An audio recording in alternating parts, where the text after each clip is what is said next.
From the jewel of Midtown Manhattan, welcome back to A Separate Concession, the program of hospitality, culture, and spirits. If you're watching us on YouTube this evening, please like, subscribe, and comment. You may also follow us on Instagram and Twitter at A Separate Concession. I'm joined this evening by my friend Erickson, and of course Dice, working another busy Friday evening shift here with me. Erickson, how are you tonight? Pretty good. Glad to hear it. How's that new baby treating you?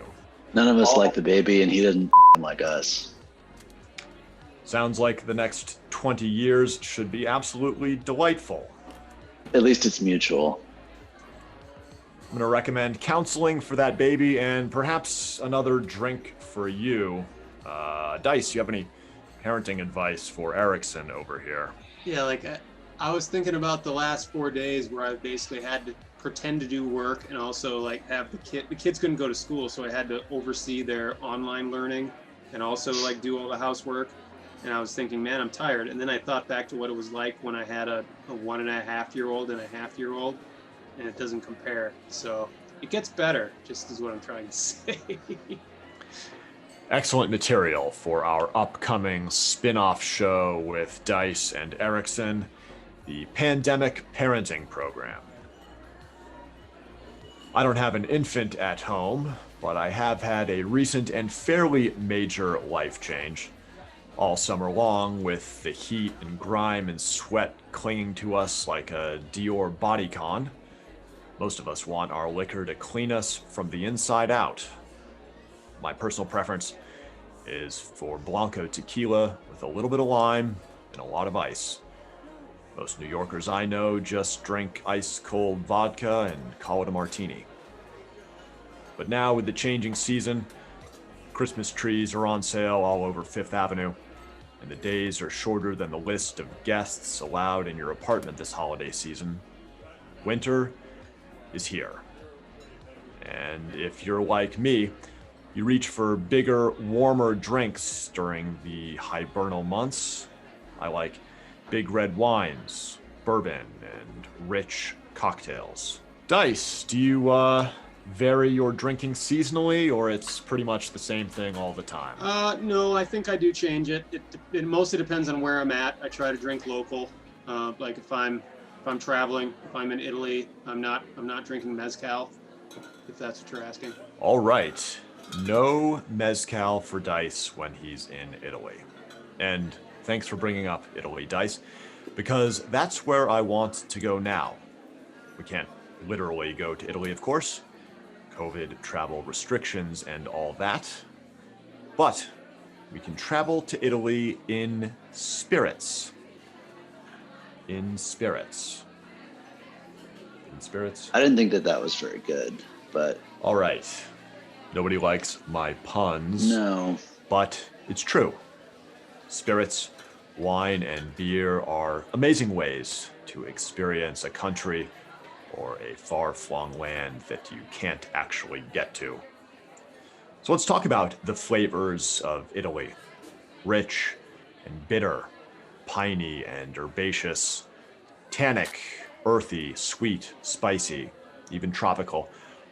All of these flavors can be found inside the amazing liqueurs served after meals at cafes, trattorias, and restaurants all over Italy.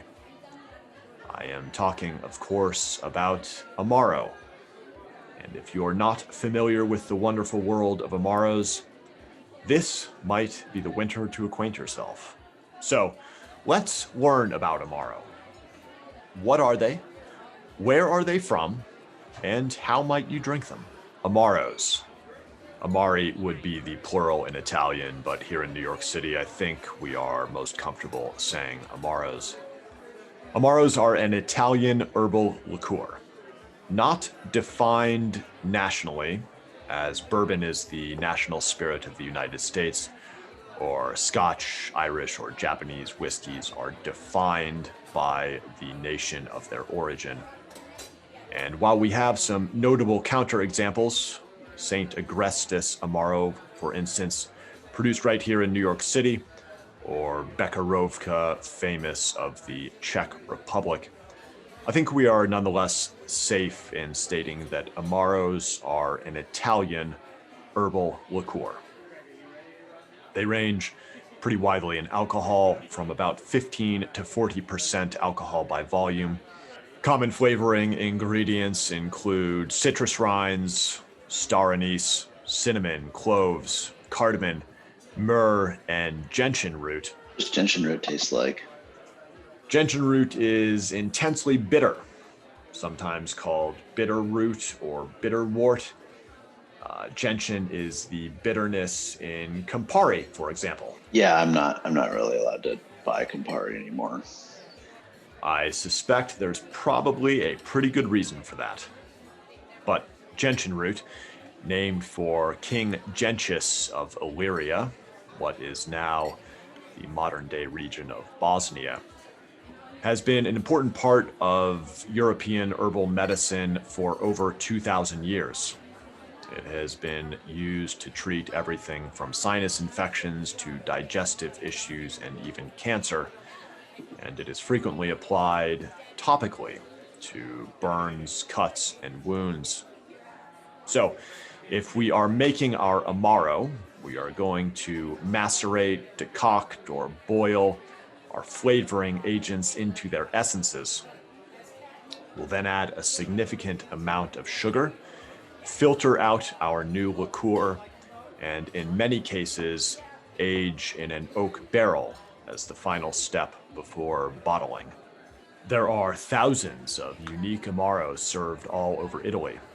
Dozens are widely distributed and available here in the US. They vary significantly in flavor profile and characteristic. You might find some you like quite a bit, and others not so much. So, a few points I'd like to consider further. One point to consider is that these Amaros are fundamentally and intensely regional.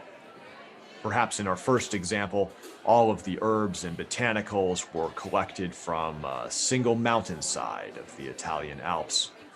While in our second example, the flavors may have come from all over the world. Citrus from Southeast Asia, cinchona from South America, myrrh from Africa or the Middle East. But in this case too, the flavors of that Amaro would capture the specific moment, the essence of a lively Italian city, a center of international commerce and trade. And a second point to consider.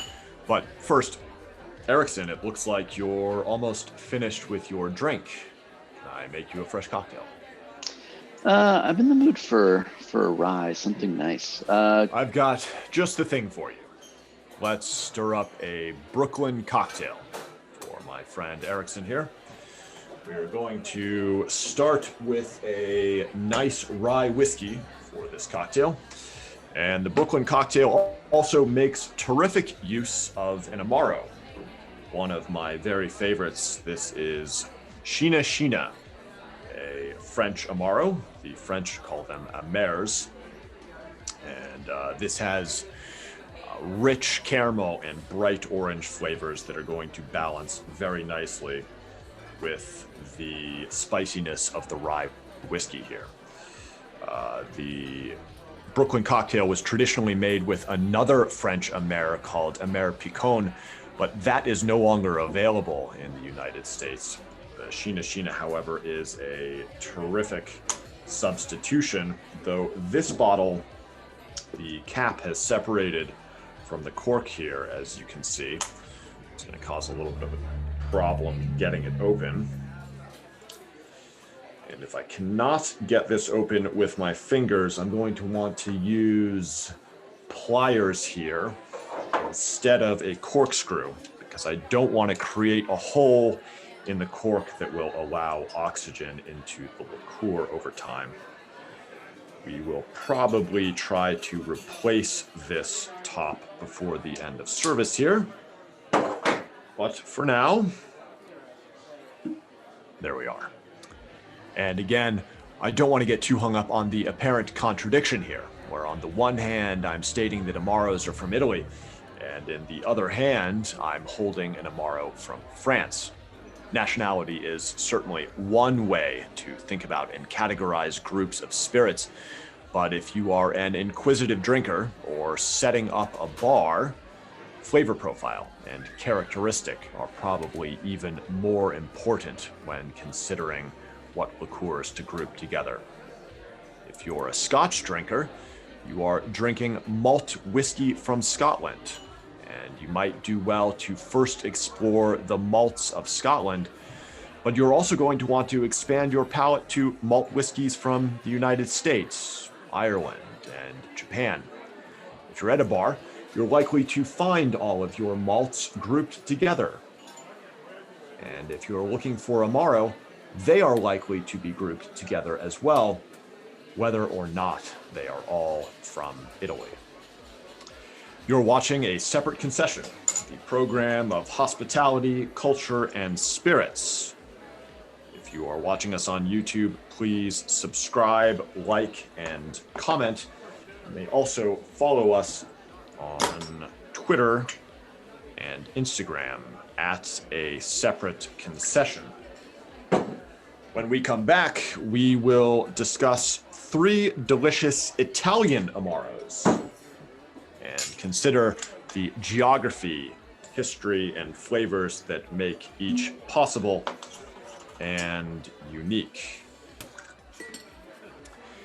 And we will discuss further the role of alcohol as medicine. Right up until the last century, alcohol and alcoholic concoctions were the primary medicinal and palliative treatment available to just about anyone. And a reminder that today, like just about every other day in human history, best cure for almost anything is a stiff drink.